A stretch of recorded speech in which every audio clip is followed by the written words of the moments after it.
So we started with looking at the problem, saying you found that 67% of all population of Medicare eligibility age, found that they were raising the survey, so that they opposed raising the eligibility age. You randomly selected your 80 adults, and you asked them how they felt, yay, nay, about raising the age. Now, if you went to go do your probability statement, yeah, it's over here, we didn't hit it yet, but if you went to do your probability statement and you went to do a z-score, do you have a mean? Do you have x? Normally your z-score looks like this. Do we even have a mean? Do we have a standard deviation? So this tells us this is a little bit different. So this is a binomial situation. Binomial. This is a percentage, but so it'll always give you that for like a question like this? Yeah, because this is your binomial situation, your chance of success versus failure, and how many you surveyed. So once we notice this, we look for the binomial situation, the N, the P, the Q. For you guys that weren't here, this is how we recognize this part.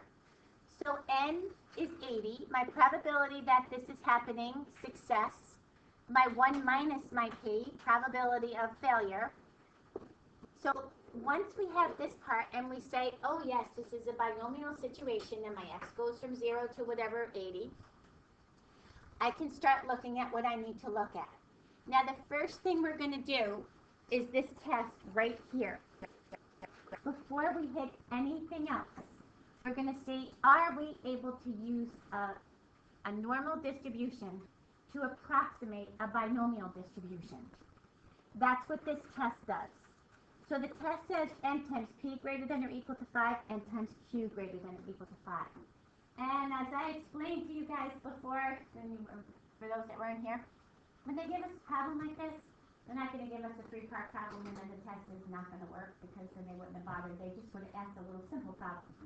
But so we tested it and we said, yes, it's good. In the meantime, your mean is n times p. And then your standard deviation is the square root of n times p times q.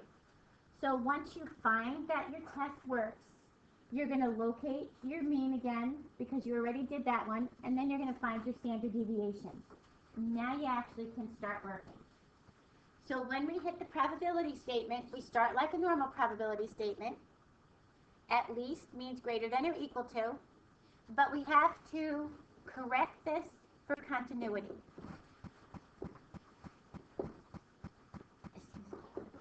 Thank you. Correct for continuity. What it means is this. A binomial, and for you guys just kind of hang in there.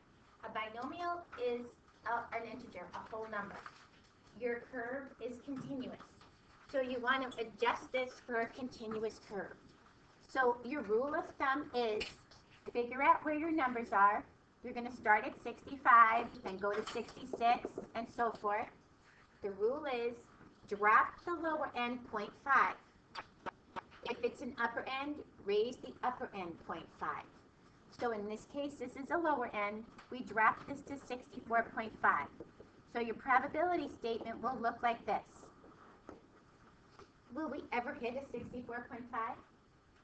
So technically, we can do it without the equal sign in here. Some kids like to keep whatever the original one is, and I'm fine with that.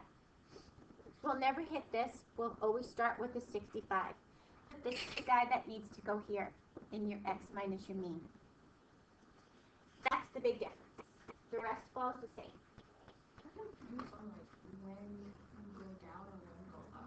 So whenever you lay your pieces out, your bottom end is going down 0.5. So if this says at least, start like this. Would you count 65? Yes, and then where do you go? Up. This keeps on going, right? So this is your lower end. Drop this. Just take this minus 0.5.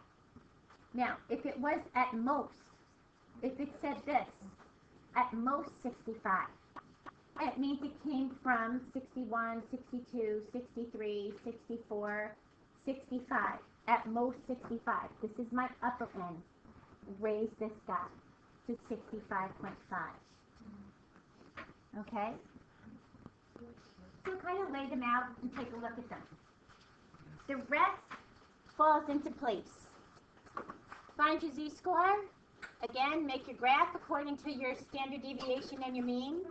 Find your z-score. You want to the right. Guys, give me 1 minute.